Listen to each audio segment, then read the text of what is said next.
Muungano wa wachungaji na maaskofu katika kaunti ya Bungoma wamejitokeza na kujitenga na tuhuma za kupatikana kwa nyoka katika gari ya mtu anayedaiwa kwa mchungaji viungani mwa mji wa Bungoma.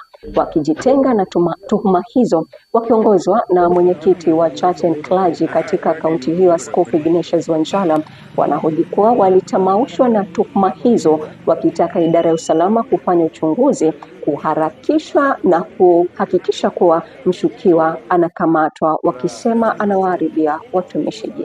Tumekuja hapa kwa sababu ya tukio ambalo lilitokea hivi juzi, kwamba kuna gari lilipatikana na nyoka, na jambo hili sisi kama kanisa tumekuja ku disassociate with it.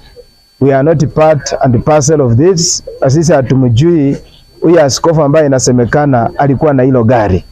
Tumekuja kusema kwamba kwa muda mrefu mambo yamekuwa yakitendeka katika taifa letu, na wakati inatendeka kanisa kwa ujumla linakuwa condemned, kanisa linachafuliwa, watumishi wa Mungu wanachafuliwa majina yao. Kwa hivyo sisi kama mwili wa Yesu katika Bungoma County tunasema kwamba mwenye gari hili is not part of us.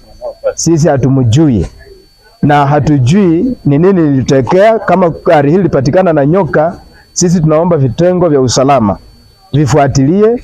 Sisi tuna mwito kutoka kwa Mungu, hatutumii kitu kingine chochote. Tunatumia neno la Mungu na mwito. Kwa hivyo kama kuna mtu katikati atajificha kwa kanisa na anafanya vitu visivyostahili, sheria ichukuliwe kwa huyo mtu. Na katika mioyo zetu kama watumishi wa Mungu hatukufurahia zaidi kusikia mwenye alikuwa na gari alikuwa mtumishi wa Mungu, na mimi nikiwa chairman wa wachungaji simjui huyo mtu wala gari lake, hata mimi silijui.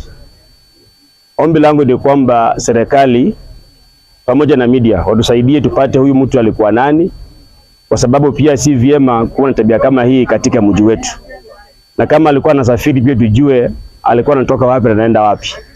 Mtumishi wa Mungu huwezi kuwa na nyoka kwa gari. Huyu ni mganga, huyu ni mchawi. Hatuwezi kuwa pamoja wetu na waganga na wachawi. Hata wakanga pia wanatumia Biblia. So sio kila mtu mwenye ana Biblia ni bishop ama ni pastor.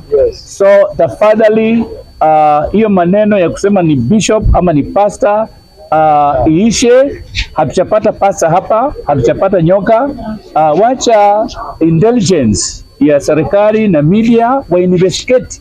Ni kazi ya askari ama wale polisi kuweza kuchunguza, waweze kupata gari la nani, na huyo mtu aletwe achukue nyoka yake ana gari lake.